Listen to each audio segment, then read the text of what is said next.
Αγαπητοί φίλοι και φίλες, καλησπέρα. Καλώς ορίσατε στο φακό του HellenicTV. Σήμερα έχουμε τη μεγάλη χαρά να φιλοξενούμε τον βραβευμένο ποιητή και συγγραφέα Dean Atta. Λοιπόν, ελάτε μαζί να γνωρίσουμε περισσότερο, να γνωρίσουμε για τις βραβεύσεις και τα επιτεύγματα του ταλαντούχου αυτού ποιητή και συγγραφέα. Hello, Dean. How are you today? I'm very well. Thank you so much for having me. You know, how are you? I'm very good. Thank you. Yes. I remember, Dean, the first time I've met you, you probably don't remember me, but it was because there were so many people, you know, that evening. Last year, Cyprus High Commission, when, yes, I think it was around June, when you got up and recited, you know, your poems, and I thought, wow, this is amazing, you know. This is a talented young man, you know. And I remember your mom was sitting next to me, and she goes to me, he's my son, you know. You know, and now I heard from Marius, and I would like to thank him for letting us know that your poetry is being featured, you know, or selected for the festival, for the European Writers Festival. Congratulations, huge congratulations for all your achievements. Thank you so much. Thank you so much. You should be really proud of yourself. Now, firstly, I would like to ask, being a Greek Cypriot and Jamaican heritage, how has your cultural background influenced your writing? I think the way my cultural background has come into my writing has been in writing about family, you know, because I find writing about my mum, my grandparents, my yaya and bapu, my Jamaican family, there's just so much there, and every family is different within a culture, but I feel like my access to these cultures is through my families. So writing about family life, writing about food, you know, throwing in some Greek words and some Jamaican patois into some of my poetry has been a way for me to connect as well. But I'm not fluent in Greek, and I don't speak in full Jamaican patois either. So it's just when it feels appropriate to put kind of words and phrases into the poems. And then, yeah, writing about food, writing about cultural traditions is a really important kind of way for me to think about my access to my culture. Yeah, so those are some of the ways. Do you think there is any similarities, like the food? You know, we like, you know, our food, and I think Jamaica people, you know, they like the food as well, and also the bond with the family. I think there is a similarity there. I think, yeah, family ties very important in both cultures. Food is very important, a way of bringing family together around big meals and celebrations. I think both cultures have strong religious ties as well, and so that can be really beautiful, liberating thing. And it can also kind of be complicated for some people as well, you know, having your family and all your business and having, you know. Absolutely. You know, that's a great way of putting it. Right. Well, you have achieved so many things, Dean, and well done, you know. I mean, honestly, you should be so proud of yourself. But let's start, you know, of course, there's no way that I will be able to mention everything because it's a lot, you know.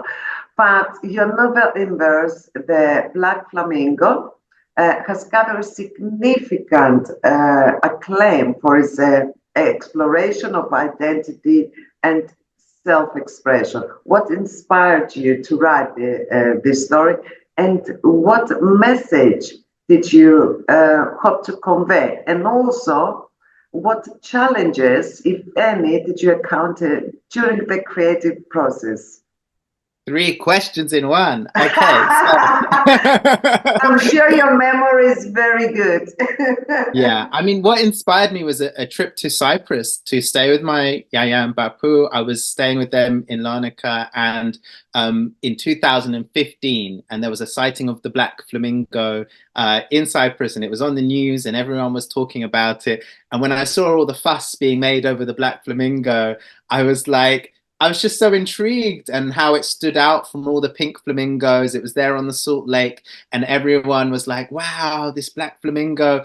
And it just reminded me of when I go to Cyprus and I'm with my family and I stand out as the black person in the family. And, you know, I just thought that's not a bad thing to stand out, to be different. And I wanted to celebrate difference. And so I decided to write a story about a boy who wanted to be the black flamingo, and that is explored through performance, drag performance, so putting on a costume with feathers and high heels and makeup and being fabulous and using that difference as a strength and as something to be celebrated. So, but the moment I saw it, I kind of started to relate to it immediately. And then my Bapu had actually said, when we were watching the news of the black flamingo, why does it matter if he's black? The other flamingos don't care.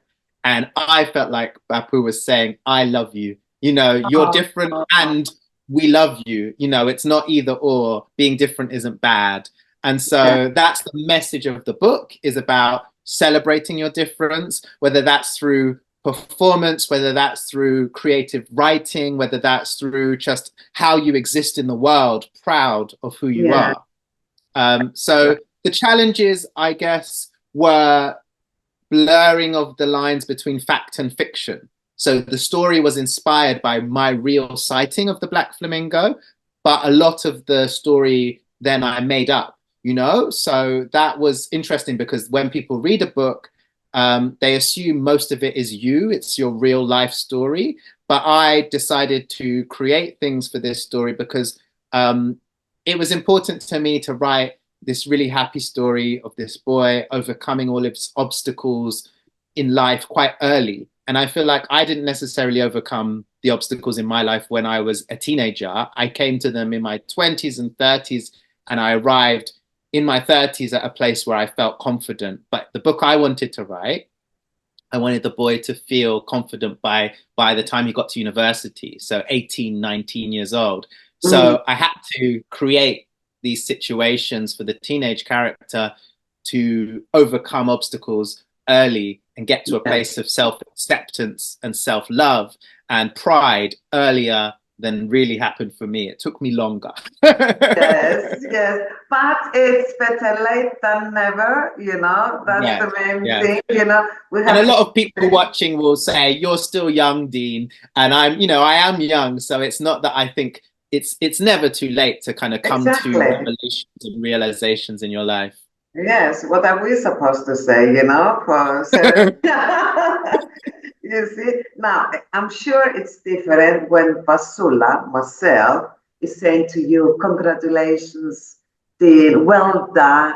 And it's different when your work has been praised by esteemed authors as, you know, Bernardine Evaristo, Mallory Blackman, and Benjamin Zepanian.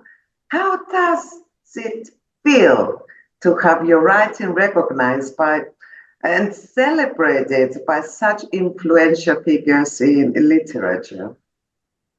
It means a lot, because these are people I grew up looking up to and reading and kind of aspiring to be like in some way. But it equally means a lot when any person of Cypriot heritage recognizes something in the story, you know, and thinks I've done justice to our culture, or when a young, you know, LGBT person reads it and feels inspired and feels that they feel more confident after reading my story, that they can be true to themselves. So it's people from all walks of life, you know, whoever's taken the time to read my work, that's a huge compliment. And if they find a way to reach me, whether they write to me or come to an event, it just means so much that anyone would spend time with my work and consider it and then tell me how it connected to them. And you know, when I wrote The Black Flamingo, I definitely was thinking about the LGBT young people, but I kind of was thinking about kids in Britain. And then when people from Cyprus and Greece and was started to say they read the book and they recognized themselves, I was like, that's really beautiful, because I didn't know that it would reach, especially because it's not been translated into Greek yet. So if anyone's watching that can make that happen, get in touch. It's so important, honestly. I mean, it's really nice of you to say this now, that it matters, even if it's just an ordinary person, you know. But I'm an ordinary person. We all are ordinary. You know, and it doesn't make difference if it's, you know, this fantastic, well-known names, you know. And so I should tell our viewers, audience, to reach out to you if they read your work and they feel like saying, well done, or talk about it, they should feel free to contact you.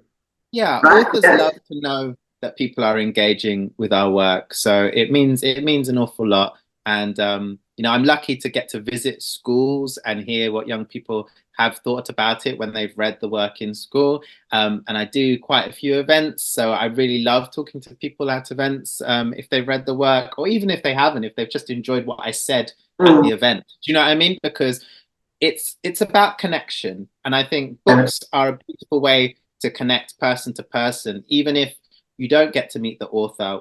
An author spent probably a year or more of their time writing a book, and this is their gift to you, and you spend maybe a few days reading it, but that is a privilege that you've spent those few days looking at our work, because, you know, we put so much of ourselves into it. Yes. And want to connect. Yeah, absolutely. It's important to know that you make a difference, and I think we all get inspired by something that we read. I remember when I read the Feel the Fear and Do It Anyway. And that made me drive to Heathrow Airport for first time, because I was scared to go on the motorway. And after I read that book, I thought, I can do it. You know, I'm gonna do it. And I felt so proud of myself after I've done it, you know.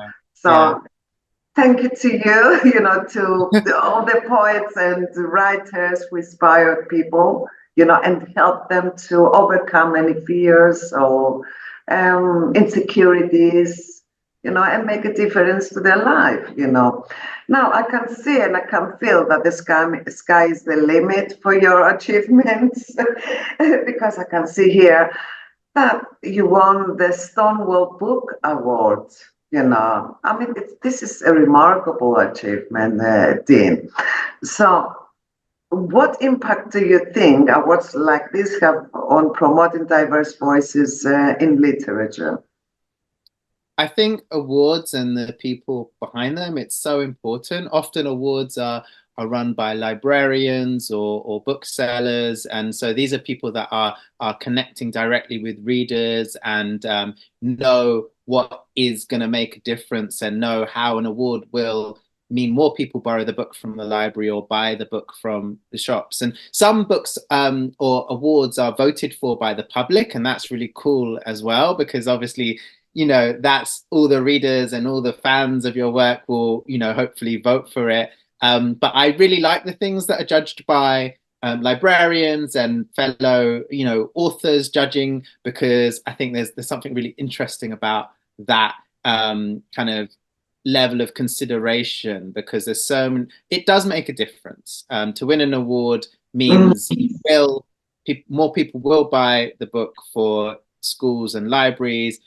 More people will buy it for their homes and their friends, because people often are looking for a recommendation. And if you're not getting it directly from the people you know, if an award is if something's won an award, that seems like a good enough recommendation. Yeah. So the Stonewall Book Award, winning that, I definitely know sold more copies of the book for me. And also what it is named after. Stonewall is a riot that happened in New York in the 1960s when LGBT people stood up for their rights when the police were persecuting them just for simply being LGBT. And so Stonewall is kind of dedicated this award, you know, to LGBT people through the American Library Association. And so the librarians in America made that happen for me. And that feels really important, especially because in America, a lot of LGBT books are now being banned, you know, so that's a really worrying trend that we're seeing, that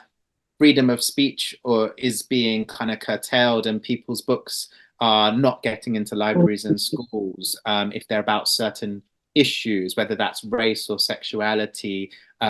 So I know that these awards mean people know about your book, and it's just really important that, you know, where, you know, a book has won an award, it just means that there's people behind it and they want to push it forward. And because there are so many books published every single year, and so it is difficult sometimes as an author to know how you're going to be noticed. To make the difference and feel like on the right path, you know.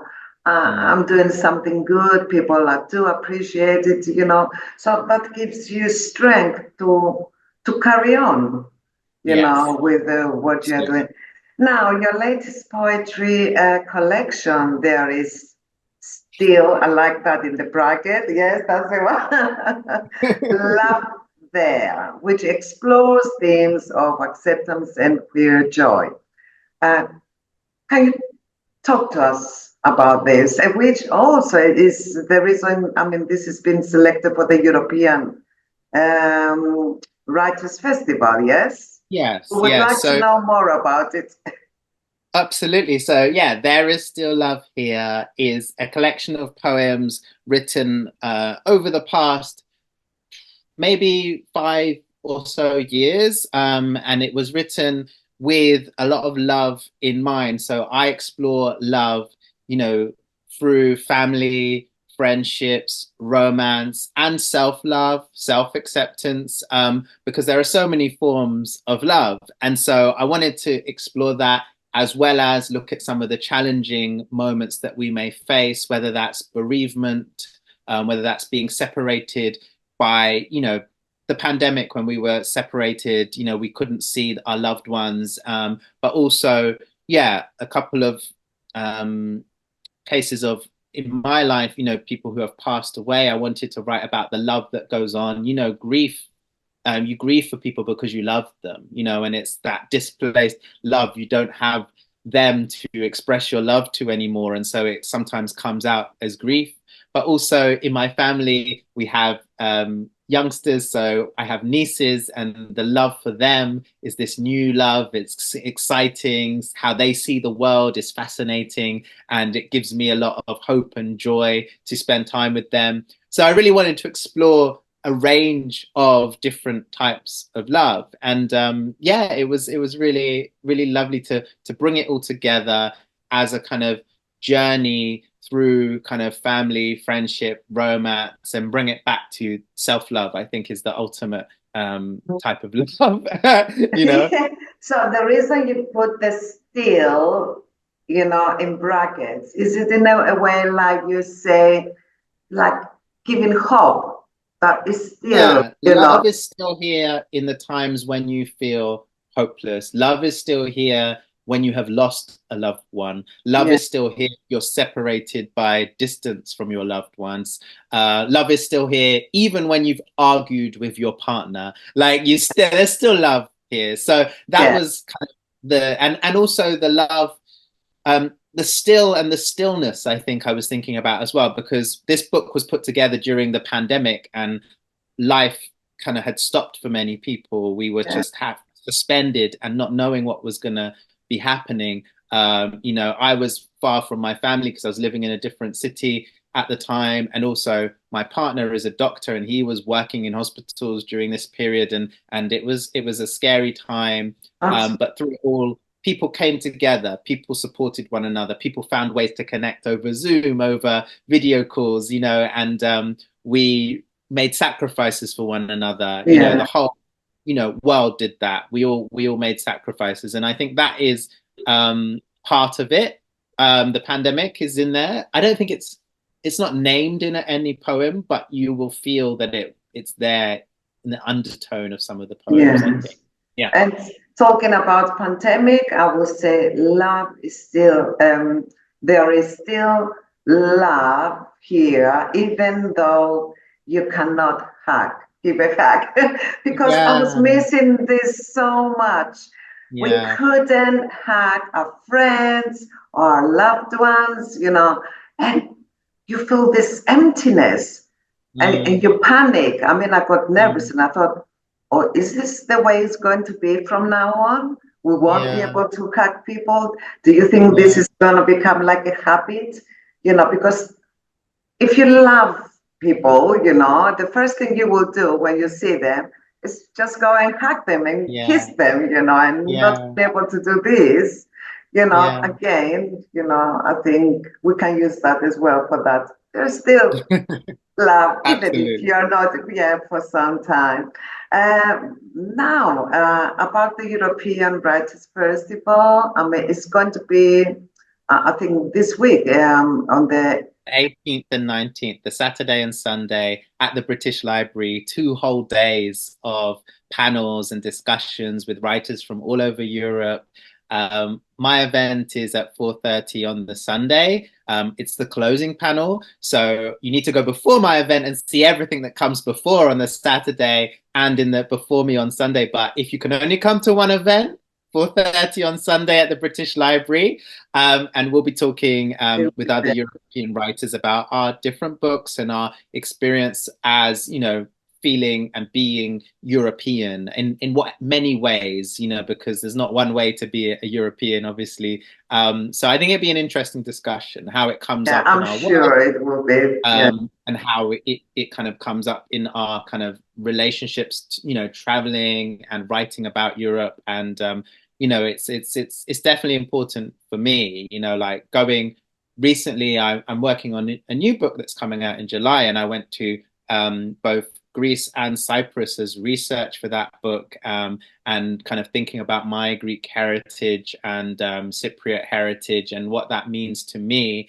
and how, you know, since both my Cypriot grandparents have passed away, like how Cyprus, you know, how I need to reimagine my sense of home in Cyprus, because their house is no longer our house, you know, that it's being sold. And so like thinking about, if you don't have a physical place to call home in Cyprus, is the whole of Cyprus your home? What does it mean? Like, how do you connect with other people outside your family? Because for me, like I said at the beginning, my connections to culture has always been through family. But, you know, you can connect beyond your family. And I'm really grateful to say how I've gotten involved in the European Writers Festival is through the event I did at the Cyprus High Commission, which was for Pride. And I got involved in that through the LGBT Cypriot Diaspora Group, which is a both online and in-person group that meets in London, that for LGBT people who are Cypriot, and that's both Greek and Turkish Cypriot, and that's a really lovely connection that's happening there. And so I feel like, yeah, there's a lot for me still to explore in my understanding of my Cypriotness and also my Europeanness. And obviously it's so important to discuss now in the UK since Brexit. You know, we need to keep affirming, you know, that we are still part of Europe, even if we're not in the EU, we are still part of Europe. And so many of us, you know, want to fully participate in being part of Europe, you know? Absolutely. And Dean, I have noticed that, I mean, the way you speak, you express yourself passionately, you know. I can see this Greek or Jamaican, you know, because we are very expressive, yes. But I can feel that you love what you're doing, you know. If you want the other person to understand what you're trying to say, and this is so important. That shows love towards, you know, what you are doing. So it's important. So you are able to pass this energy, you know, to the other person, which is amazing. Now, last before we close, a message that you wish to give to our viewers or to the world I think it is to think about, you know, showing appreciation to the people that have helped you get to where you are. Like whenever I come here as a poet or, you know, I do an event, I realize, you know, it's my mom, it's my grandparents, it's my family, it's my friends and mentors, my LGBT community, Black community. So many people have helped me, you know, be here and stand proudly, you know, and so many chance encounters. But it's just about remembering that, you know, we are not alone, you know, whether that's as, you know, a person, a country, a culture. I feel like connection is the way we are gonna kind of build a better future. So for me, I connect through writing. I would ask other people to think, how can you connect with more people in your life? That might be getting to know your neighbors. It might be volunteering somewhere. It might be writing. It might be joining a choir. Like, how can you bring more connection into your life? And how can you show appreciation to the people that support you in your life? You know, whether it's call your mom, your auntie, you know, call someone and say, you know, thank you. Absolutely, absolutely. So if my mum's watching, I say thank you, because I think she's the one that has kind of supported me so much to be confident, to be here, speak up and claim, you know, my Cypriot heritage, but also not deny any other part of me, whether that's, you know, being Black, being gay, you know, just to be myself, you know. And I think never take for granted the people that have supported you to be where you are now. No, I mean, I mean, I still remember your mom that night. If it was possible, she would stand, you know, come right next to you and say, yeah, you know, to everyone. I mean, she does it. Whoever, I did a radio interview once, and one of the other guests was Nana Muscuri, and I got to introduce my mom to Nana Muscuri. And my mom, they have very similar glasses, and my mom loves her. Like, and my mom had her book to sign, and my mom was like, I love you. I love your music. I've always looked up to you.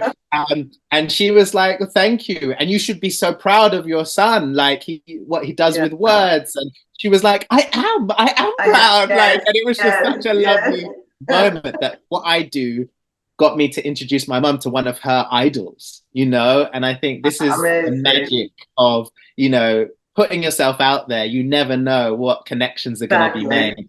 Exactly. And I would also like to thank you, of course, and thank Marios Theocharous for the introduction. You know, so I'm sure he will watch it. So thank you, Maria, and keep up, you know, the good work.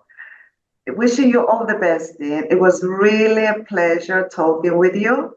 And please to keep us posted with any work you do, any events, you know, because we would like to follow you. Absolutely. Thank you so much. Pleasure, pleasure. All the best, Dean. Thank you. Αγαπητοί φίλοι και φίλες, εμείς θα τα πούμε και πάλι πολύ σύντομα με ένα καινούριο θέμα και ένα καινούριο φιλοξενούμενο. Καλό σας βράδυ.